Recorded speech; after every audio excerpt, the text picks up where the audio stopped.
Ok, entonces, buenas tardes a todos y todas. Un placer y gracias por estar acá en el coloquio de esta semana.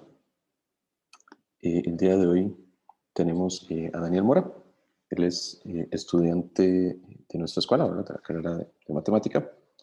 Y nos va a hablar hoy sobre los números primos y la función z de Riemann, una visualización utilizando interpoladores de Chebyshev. Antes tal vez de darle la palabra a Daniel, nada más hacer ahí el comentario de que, ¿verdad? Parte de lo que va a exponer ahorita es del trabajo que Daniel ha realizado, bueno, que realizó en unos minicursos que se realizaron en el SINPA en verano. Entonces también, ¿verdad?, de invitar a todos y todas las estudiantes a que se unan, digamos, a estos esfuerzos por parte de la escuela para que participen y tengan un inicio, digamos, un involucramiento en temas de investigación, ¿verdad? Entonces, agradecerle primero a Daniel por su disponibilidad y anuencia a participar en este coloquio. Y pues bueno, bienvenido, Daniel, te cedo la palabra. Muchas gracias, profesor. Gracias por esa introducción.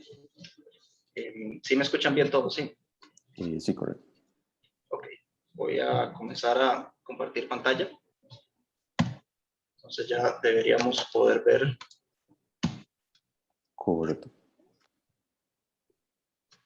Ok, ya estamos. Listo.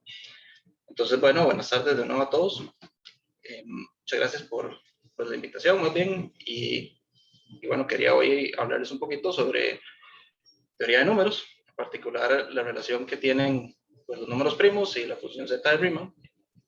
Y más o menos ver unas visualizaciones que estuvimos trabajando con respecto a esto, utilizando esos interpoladores de Chebyshev. Entonces, bueno, esta charla comenzó siendo un poco de métodos numéricos, que era más o menos el taller que estábamos trabajando, y pasó realmente a través del tiempo a lo que es ahora, que es más de teoría de números. Entonces, pues bien, para ir comenzando, la tabla de contenidos es la siguiente. Voy a comenzar hablándoles un poco sobre estos polinomios de Chebyshev y los interpoladores. Luego voy a entrar ya de lleno a la parte de teoría de números. Primero hablando un poco sobre los números primos y por qué son interesantes. Luego voy a introducir la función contadora de primos y posteriormente la función z de Riemann. Algunas propiedades que tenga esa función y pues cosas interesantes que pueden relacionarse con los números primos. Y después vamos a enfocarnos en buscar una forma explícita de la función contadora en términos de elementos que surgen de la función z de Riemann. Luego, teniendo esa función explícita, vamos a ver las aproximaciones que hicimos a esa función contadora utilizando polinomios de Chebyshev. Y finalmente voy a hablarles un poco de pues, lo que estamos haciendo ahora y más o menos hacia dónde queremos ir con este trabajo. Entonces, bueno, como para visualizar cómo se conectan estos temas, como les dije, pues hay un primer eje que es de métodos numéricos y un segundo eje que es de teoría de números. Este tema de polinomios de Chebyshev realmente solo lo voy a tocar al principio y luego va a pasar como detrás de cámaras porque no lo voy a volver a mencionar hasta que veamos las aproximaciones. Y en ese momento es donde se va a explotar realmente esa utilidad. Y luego esos dos ejes se conectan en el futuro de lo que queremos trabajar. Bien, entonces para entrar de lleno, comenzamos con los polinomios de Chebyshev de primer tipo. Entonces estos son polinomios que notamos como t sub n y originalmente los definimos como pues el enésimo polinomio de Chebyshev es el coseno de n veces el arcoseno de x. Y la primera vez que uno los ve de primera entrada pues no tienen mucha cara de polinomio, pero bueno, podemos demostrar que el caso de 0 es el 1, después el primer polinomio es el x, y luego podemos demostrar que el enésimo más un polinomio se relaciona con los anteriores a través de esta fórmula recursiva. Y bueno, son interesantes, pues sí, tenemos la recursividad, pero ¿de qué nos sirve realmente, no? Y es que tienen una estructura un poquito más interesante, que es el producto interno, bueno, que realmente generan una base ortogonal. Si tomamos el espacio vectorial de funciones continuas, en este intervalo en particular, de menos 1 a 1, su producto interno, que es la integral del producto de dos funciones, con respecto a un peso, que es este peso en particular, va a suceder que el producto interno de dos polinomios pues se va a hacer bimedios en el caso en el que los índices sean iguales, o cero en el caso en que no lo sean. Y entonces, bueno, teniendo eso, básicamente lo que podemos hacer es normalizar esos polinomios, es decir, tomarlos y dividirlos entre bimedios, y eso nos genera una base ortonormal del espacio vectorial de funciones continuas. ¿Y para qué nos sirve eso? Bueno, pues para interpolar funciones, porque ahora, dadas ciertas hipótesis sobre nuestra función, en particular que sea Lipschitz continua, y eso lo que significa es que, pues, que sea continua y que su derivada no haga cosas muy locas, en particular que no se vaya a infinito o tenga algunas singularidades en este intervalo, pues teniendo eso, esa f podemos expresarla como una suma de polinomios de Chebyshev con ciertos coeficientes. Y esto nos recuerda dos cosas. Lo primero que nos recuerda es pues, la serie de Taylor, en donde podemos expresar una f como una suma de polinomios. Y lo segundo es un poco como a series de Fourier, en donde vamos calculando cada coeficiente por una integral que relaciona pues la función con cierta, digamos en este caso, con cierta expresión en términos de los polinomios. Y bueno, estos coeficientes no se ven tan bonitos de calcular, pero por suerte todo eso lo hace la computadora, porque esencialmente lo que va a suceder es que tomamos esta teoría y existen ciertos paquetes que pues están en algunos lenguajes de programación, en particular MATLAB y Python, que lo que hacen es que pues les decimos la función y la computadora va evaluando en diferentes puntos y va aproximando la función con series acotadas de esta forma y va calculando los coeficientes. Entonces, la ventaja que tiene este método es que se aproxima o converge a la función realmente muy rápido y es muy eficiente en términos de la implementación numérica. Bien, eso es básicamente todo lo que quería hablarles de Chebyshev. Ahora sí, podemos pasar a lo que nos va a tomar el resto de la charla, que es, pues, lo de ya de teoría de números. Y bien, comenzamos con terreno conocido, pues, hablamos de los números primos, ¿no? Definimos un número primo como un número natural que se tiene como divisor únicamente al 1 y a sí mismo. Y bueno, pues, ¿por qué son interesantes los números primos? Pues, si pensamos desde una mentalidad, digamos, precientífica, pues los números primos como que aparecen en diversas culturas de facetas realmente interesantes. Por ejemplo, bueno, el 2, que es el primer número primo, surge primero surge en religiones como el Tao, que hablan pues, de polaridades y de pues, cosas así medio extrañas, ¿verdad? Como el yin y el yang. Y bueno, eso como que nos indica que hay algo ahí interesante con ese número.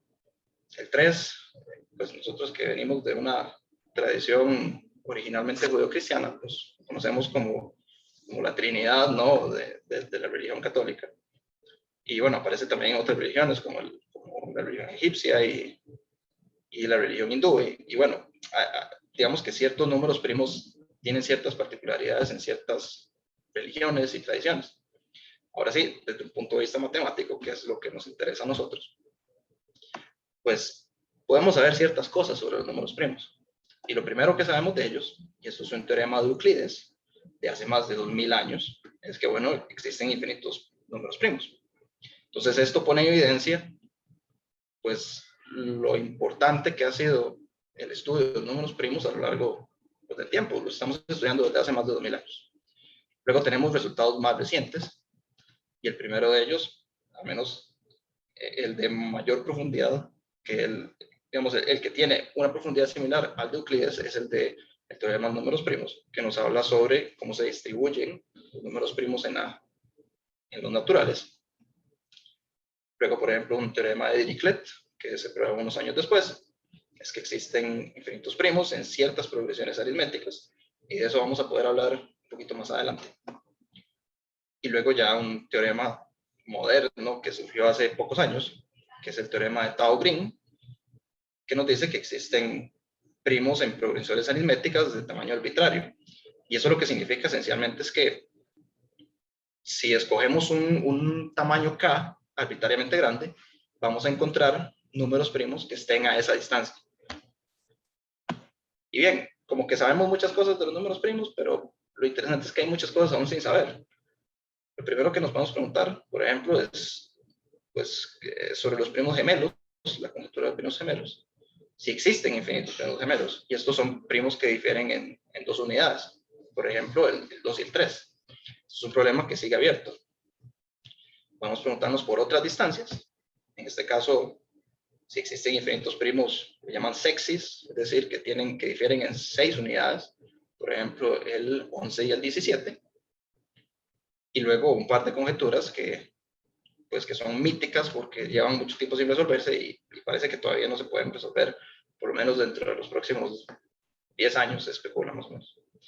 Y bueno, lo interesante de todas estas conjeturas es que para mostrarlas y para estudiarlas hay que utilizar muchas herramientas de otras ramas de la matemática que no son originalmente de teoría de números. Se utiliza teoría algebraica, se utiliza topología, se utiliza, bueno, una serie de herramientas que son mucho más modernas y que nos permiten llegar a resultados con números primos.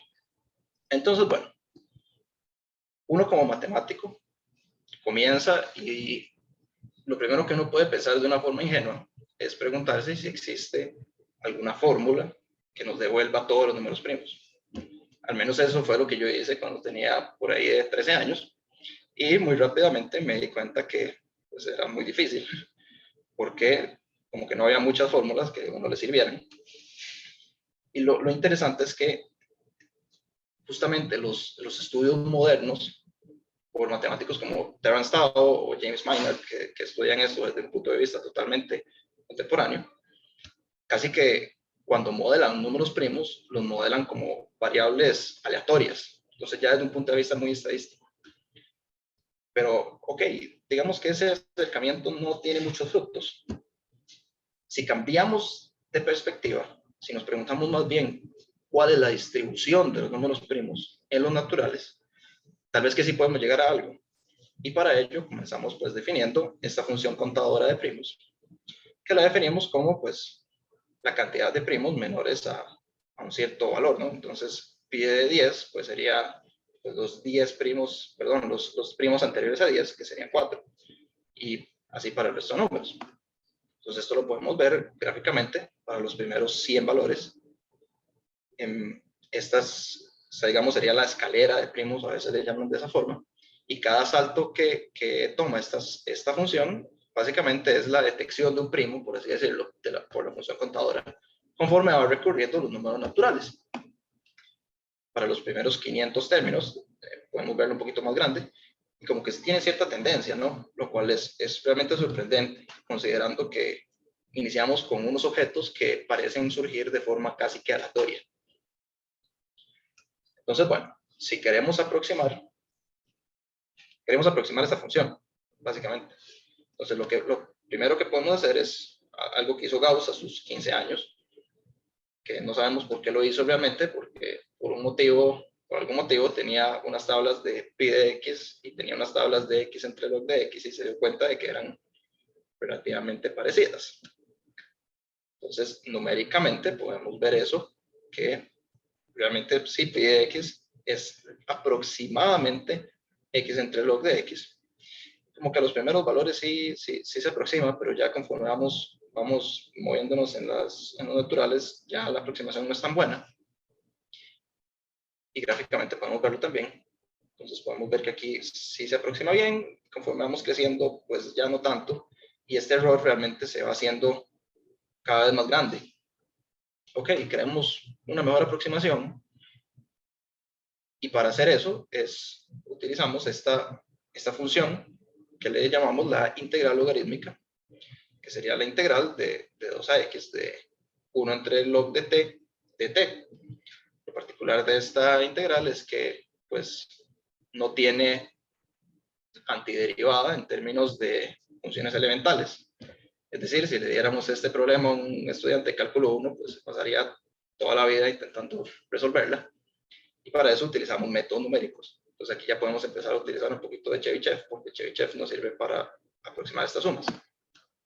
Y bien, numéricamente, pues podemos ver esas, si se aproximan realmente.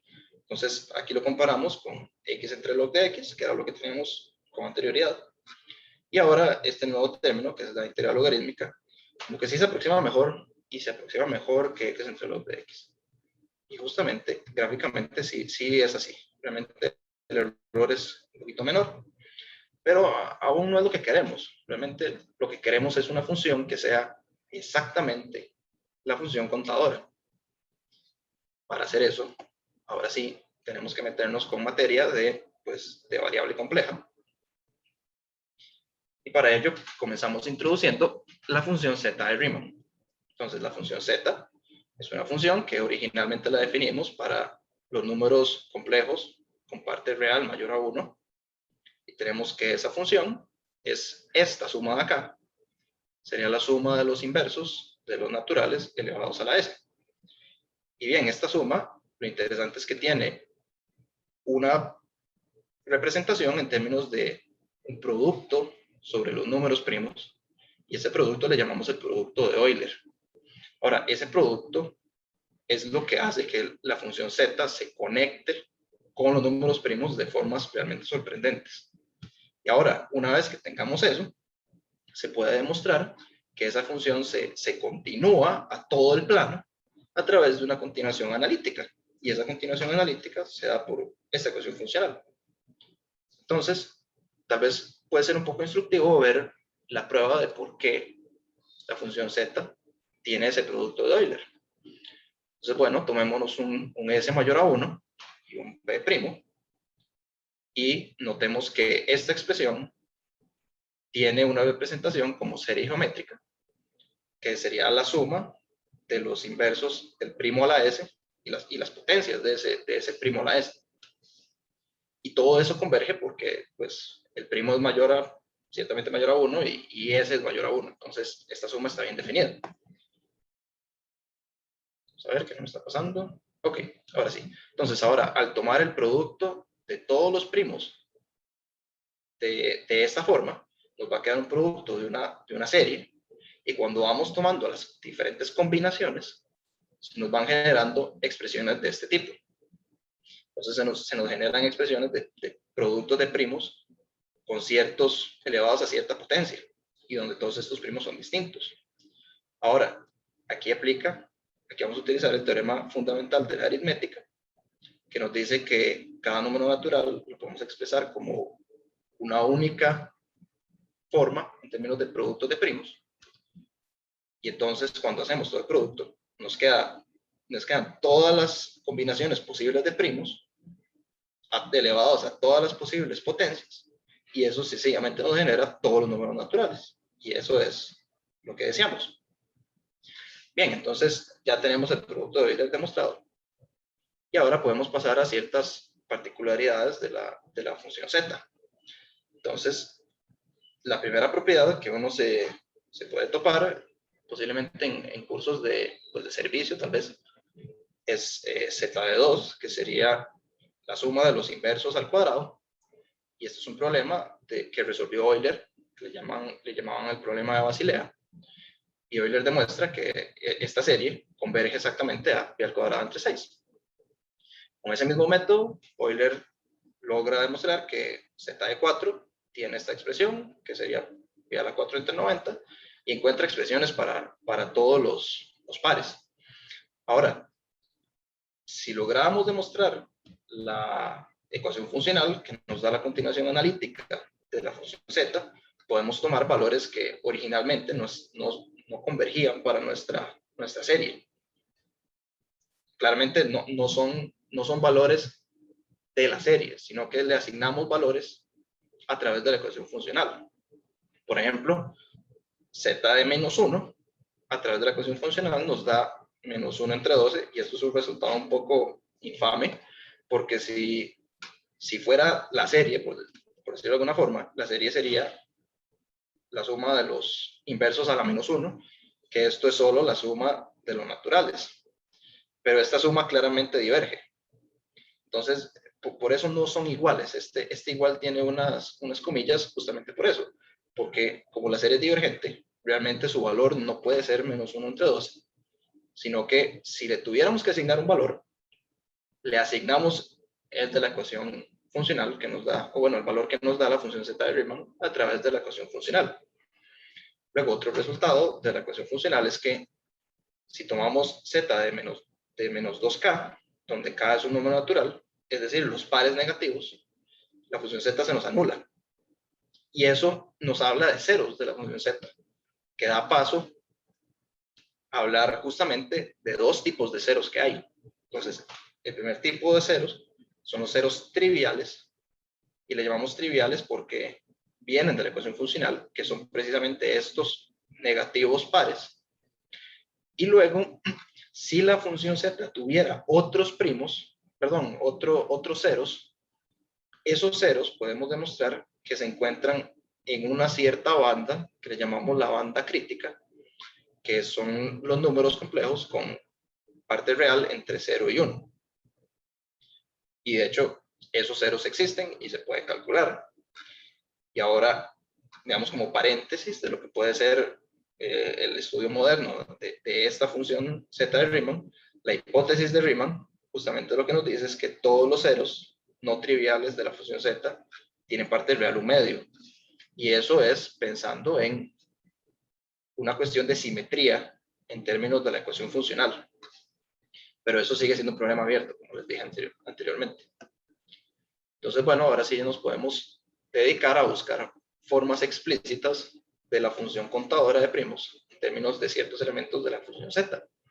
Para hacer eso, pues comenzamos definiendo esta función, que le llamamos la función de von Mangold, lambda, y esta función toma valores de logaritmos de los primos si el n al que estamos evaluando es una potencia prima y 0 de cualquier otra forma. Entonces esta función básicamente nos está devolviendo logaritmos de potencias, perdón, logaritmos de primos cada vez que hay una potencia prima.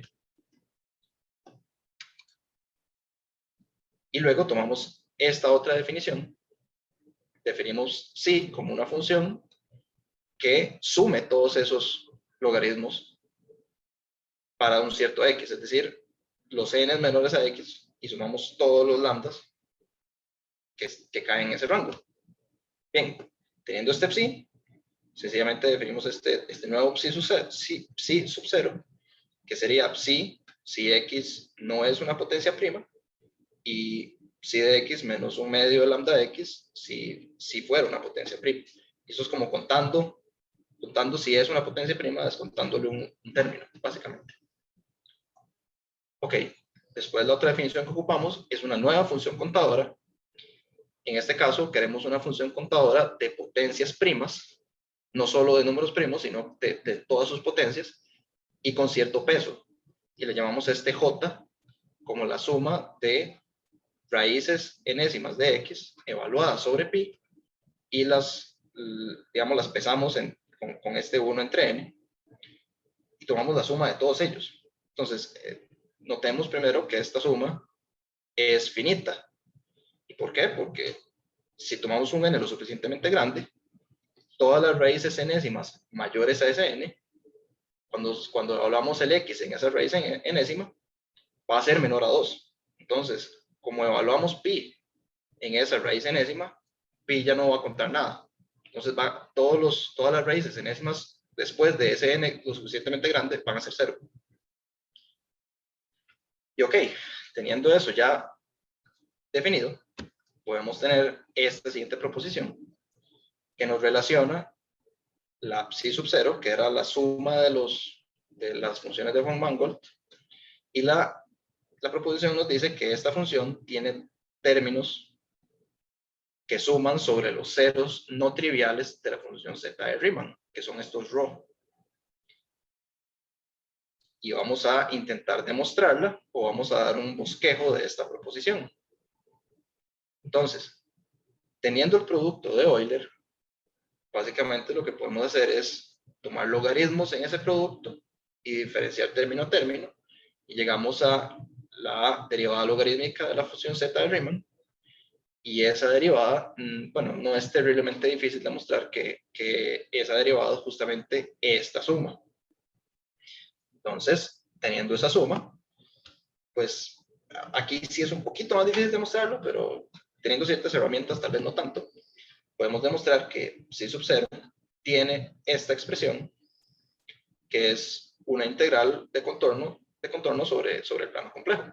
Entonces, donde tomamos un c mayor o igual a 1, bueno, mayor que 1 en este caso, e integramos sobre la línea de parte real c sobre todo el plano complejo. Y integramos este integrando. Ok, ¿y cómo, cómo hacemos con esta integral, no?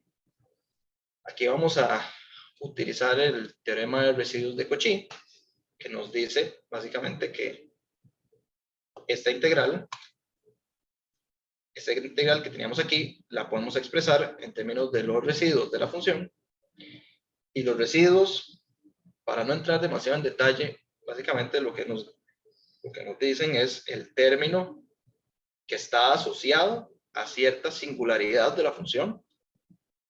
Y esas singularidades, es decir, son lugares en donde la función se indefine, se dan cuando este denominador sea igual a 0. Entonces tenemos varios casos. El primer caso es cuando s igual a 1, porque, bueno, me parece que se me olvidó mencionarlo, pero cuando evaluamos 1 en la función z de Riemann, pues nos da una suma armónica y eso sabemos que va para infinito y no está definida.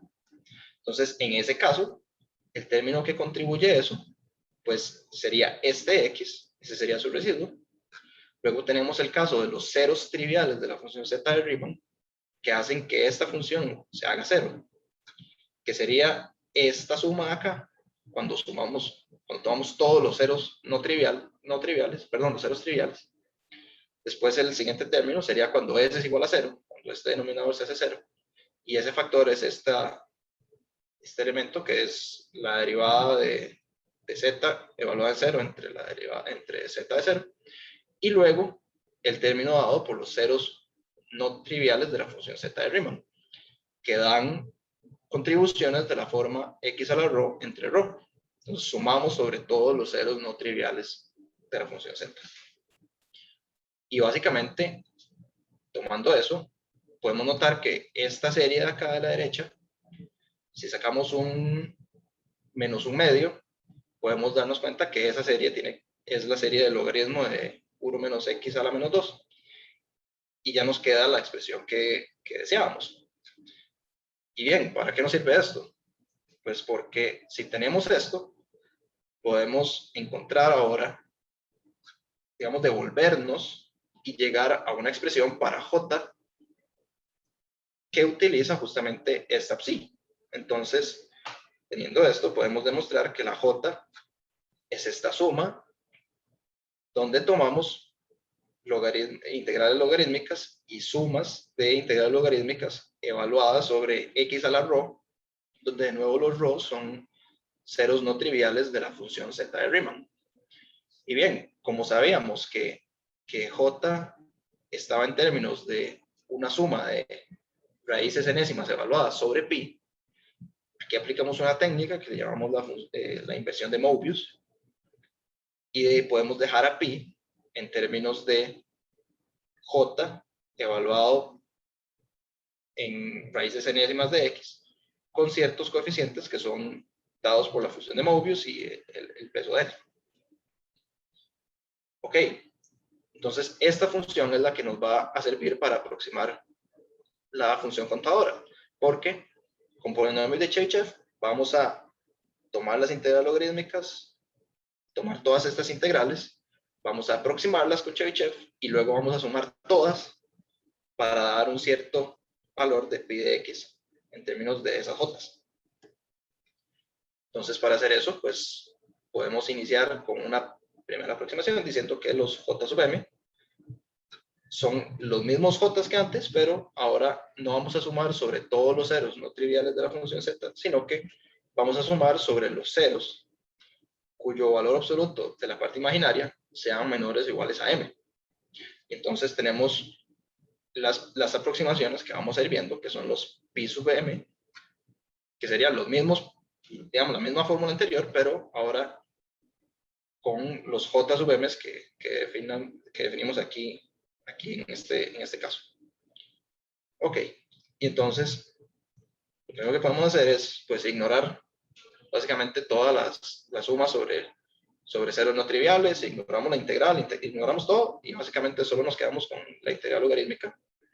Y nos queda que pi de x es aproximadamente pi sub 0, que sería esta suma sobre integrales logarítmicas. Ahora sí podemos verla gráficamente, y en efecto, la aproximación es mucho mejor que todas las anteriores que habíamos visto. Eso sería para los primeros 100 términos. Y ahora para los primeros 1000, la aproximación es mucho mejor que todo lo anterior. Pero todavía queremos algo mejor. Entonces, para hacer eso, pues empezamos a introducir ceros de la función z de Riemann. Entonces, el primer cero ocurre con parte menor o igual a 15. Entonces, cuando introducimos un cero, ya la aproximación empieza a oscilar y se empieza a aproximar cada vez más y más. Entonces, introducimos 50, los que tengan parte imaginaria menor a 50, se empieza a aproximar cada vez mejor a la función contadora. Esto es menor a 100. Entonces vemos que la aproximación es casi que exacta. Esto lo podemos ver para los primeros 200 términos y veamos que al principio se aproxima muy bien, pero conforme vamos aumentando el rango, vamos perdiendo la precisión. Entonces, para mejorar esa precisión, ahí lo que hacemos es añadirle aún más ceros. Para terminar esta parte, pues aquí esto es como para observar el poder que tiene realmente la aproximación. Cuando tenemos los ceros con parte imaginaria menor a 1000, pues casi que la diferencia es nula. No, oscila tanto que ya no podemos ver una diferencia con la función contadora y nuestra aproximación. Ahora, lo bonito es que estas aproximaciones, pues, se hacen de una forma muy rápida con Chebyshev. Realmente estos gráficos, que tienen muchísimos puntos, no duran mucho haciéndose. Pues estos duran cerca de 5 minutos, 10 minutos. Lo más que pueden durar son, pues, 30 minutos. Que ya tiene muchísimos términos. Ok. Veo que alguien está levantando la mano. Sí. Sí, digamos, hola Daniel. Una Hola, ¿qué tal? pregunta. Que si, digamos, que si se sabe algo, bueno, me imagino que sí, digamos, pero o sea, que si puede decir algo sobre la parte imaginaria de los ceros de la función z, o sea, si sabes, o sea, si la parte imaginaria son números, no sé, digamos, números algebraicos o algo bonito, o si están espaciados, digamos, Esa es una buena pregunta. Digamos, o si están espaciados, o sea, porque yo no, o sea, yo no sé cuál es ni siquiera el primer cero, ¿verdad? Digamos, sobre el eje real. Sí. Me imagino que sí era, digamos, yo recuerdo haber escuchado que se sabía que hasta no sé cuál altura, como 40,000 millones o algo así, era cierto, ¿verdad? Entonces, sí tiene que haber un registro, pero no sé si se sabe algo más sobre eso. Sí, esa es una muy buena pregunta. Realmente es una muy buena pregunta y además es un problema aún abierto, ¿no? El primer cero ocurre con parte imaginaria cercana a 14, pero no es 14 exacto, no es un número entero. No, creo que no se sabe si son algebraicos. Okay. No pondría mis manos al fuego con esa afirmación, pero me parece haber leído hace unos meses que eso aún no era conocido del todo, ¿verdad? Pero sí, lo interesante es que esos ceros ocurren con la misma distribución que van ocurriendo los números primos. Ah, ok. Esa es justamente, digamos, por eso podemos aproximar esta función contadora de esta forma. Ok, perfecto. Sí. Bien, gracias. Ok, bueno, sí, ya entonces eso nos deja el caso base, que es la función contadora. Y pues, ahora hacia dónde podemos ir con esto. Ok, lo primero que podemos hacer es, en vez de contar números primos normales, podemos contar números primos en progresiones aritméticas. Y para hacer eso, introducimos esta nueva función contadora, que le llamamos pi sub a, b, y esta función lo que nos va diciendo es la cantidad de números primos menores a x, pero que además el primo sea congruente a b módulo a, o sea, que exista algún k natural tal que el primo se pueda expresar como a por k más b. Y bueno, un ejemplo de estos es que si tomamos pi sub 3,2 de 20, podemos contarlos y son 4. Entonces, si no me creen, pues pueden ponerse a contarlos. Y podemos decir algo sobre estas progresiones, que es justamente un teorema de Dirichlet, que nos habla de que esta razón, que sería la razón de la función contadora nueva que acabamos de introducir entre la función contadora anterior, converge exactamente a 1 entre phi de a, donde phi de a es la función indicatriz de Euler. Esa es la cantidad de coprimos de a. Bueno, aquí debería ser de a. Ahí se me fue un dedazo. Ok. ¿Y por qué es phi de a? Bueno, pues porque las progresiones aritméticas disponibles para un módulo son la cantidad de coprimos que hay entre, digamos que tiene a, porque en estas progresiones a y b tienen que ser coprimos para que den números primos. Entonces, ¿qué nos dice esto? Bueno, que en términos generales, los números primos se van distribuyendo de forma equitativa a lo largo de todas las clases de equivalencia que tienen disponibles. Y entonces, teniendo eso, pues podemos dar una primera aproximación, que es una aproximación un poco gruesa realmente. Lo que hacemos es básicamente tomar la aproximación que teníamos antes, las pi sub m, es decir, tomando, digamos, las aproximaciones anteriores, y las dividimos entre la cantidad de coprimos que tiene la base. Y eso ya va a ser una aproximación para nuestra función contadora sobre esas sucesiones. Gráficamente, veámoslo aquí para pi sub 3,2, que era el caso que di de ejemplo. Y la aproximación sería pi sub 3,2 considerando los ceros de la función z de Riemann que tengan parte imaginaria menor a 500. Entonces, sí se aproxima bien, pero no es exactamente lo que terminamos de querer, ¿no? Queremos una función que se vaya aproximando exactamente como las que teníamos antes, ¿no? Ahora, esto se mete con algunos temas un poquito más peliagudos. Tenemos que empezar a hablar de caracteres de Dirichlet y de funciones L de Dirichlet, y es toda una historia que creo que se sale un poco de las manos de este coloquio, pero pues estamos trabajando en ello y realmente esta es la mejor aproximación que puedo mostrarles hasta ahora que tengo de estos primos en progresiones aritméticas. Entonces, esto es lo que estamos haciendo en este momento, y a futuro lo que queremos llegar a hacer es, pues, llevar estas herramientas a otras dimensiones.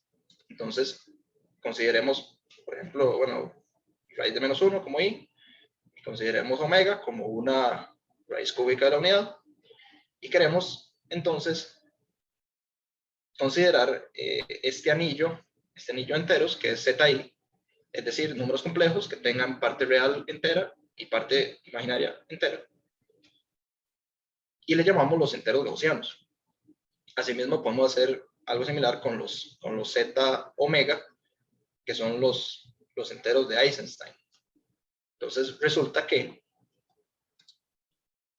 en estos anillos existen elementos primos, de la misma forma en como existían elementos primos en los números naturales.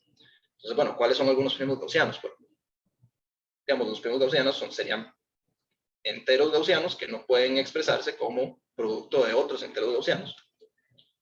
Y bueno, uno de los primeros primos gaussianos es 1 más i, 1 más 2i, y ahora notemos que números que eran primos en los naturales dejan de ser primos en los enteros gaussianos, porque, por ejemplo, este 17 podemos expresarlo como un producto de dos enteros gaussianos nuevos, pero ahora sí estos enteros sí son primos gaussianos. Y lo mismo para 17. 17 podemos expresarlo como este producto. Y así tenemos un montón de de primos gaussianos. Entonces, esa es la distribución de primos gaussianos en ZI, donde cada puntito es un primo. Y pues lo que queremos hacer básicamente es lo mismo, considerar una función contadora que vaya contando primos gaussianos debajo de cierta norma e irlos contando con ciertas aproximaciones de Chebyshev. Y ahora, pues lo interesante de esto es que existen herramientas de la teoría de Chebyshev en 2 dimensiones. Y entonces la idea es poder llevar eso a el plano complejo. Y asimismo podemos hacer lo mismo para los enteros de Eisenstein, que serían estos. Entonces, bueno, los primos de Eisenstein que están dentro de los enteros de Eisenstein serían estos puntitos con esta distribución, y son muy llamativos por los patrones que tienen y todo esto. Ahora, esto es también un problema muy de vanguardia y realmente aún no sabemos muy bien cómo hacerlo, pero aún estamos trabajando en ello. Así mismo. Ya para ir terminando, estas son mis referencias. Y para terminar, una nota un poquito más bonita, aquí les dejo un meme que me encontré sobre la función contadora. Y bueno, eso sería todo. Muchas gracias por su atención. Y si tienen alguna pregunta, pues intentaré resolverla de la forma que pueda. Excelente, muchísimas gracias, Daniel, por la presentación. Tenemos espacio para consultas, comentarios. Dice el primer chat ahí que quitaste muy rápido el meme. Ese es el segundo. Ese es el segundo. El primero dice: felicidades a Daniel, un excelente expositor. Muchas gracias. Muchísimas gracias.